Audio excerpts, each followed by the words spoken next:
So guys let's discuss this question. Question में बोला गया है identify the statement which is true in context of demographic condition of India during British rule.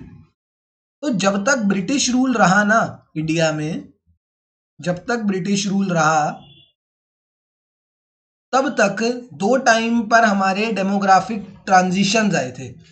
First transition आया था and एक second transition आया था। First transition was in 1921 and the second transition was during 1947 और 50 के time पर।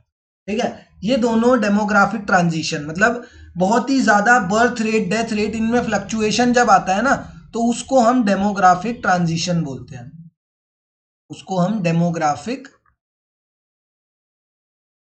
Transition बोलते हैं। ठीक है, जब बहुत ही ज्यादा फ्लक्चुएशन आता है तो दो टाइम पर आया।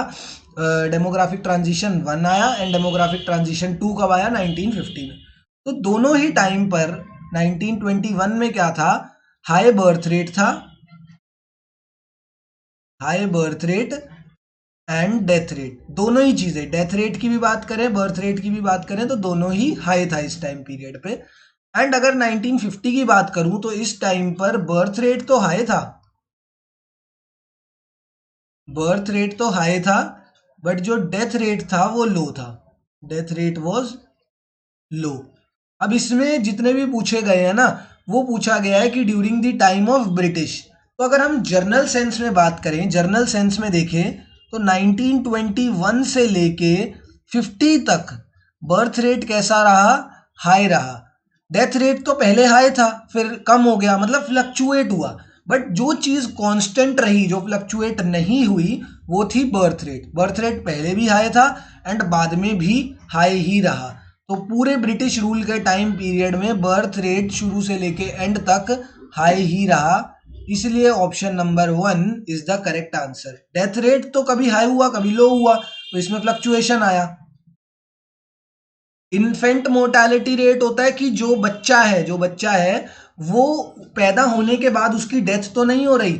तो ये क्या होता है, हेल्थ फैसिलिटीज पे डिपेंड करता है एंड हेल्थ फैसिलिटीज इतनी अच्छी नहीं थी, तो हाई इन्फेंट मोर्टेलिटी रेट था। अगर हेल्थ फैसिलिटीज अच्छी नहीं होंगी तो बच्चे का, जो पैदा हुआ बच्चा है, उसे ढंग से मेडिकल फैसिलिटीज नहीं मिल पाएंगी एंड उनका डेथ रेट जो है वो इंक्रीज हो जाता है। तो during the time of British rule high infant mortality rate था, लो नहीं था, हाई था। लिटरेसी रेट भी ज्यादा नहीं था, लिटरेसी रेट भी कम था, मतलब लोग इतने ज्यादा पढ़े लिखे नहीं थे during the time of British rule. जो चीज हाई थी वो सिर्फ थी, जो चीज कांस्टेंट थी वो थी high birth rate. Birth rate बहुत ज्यादा था। Option number 1 is the correct answer here.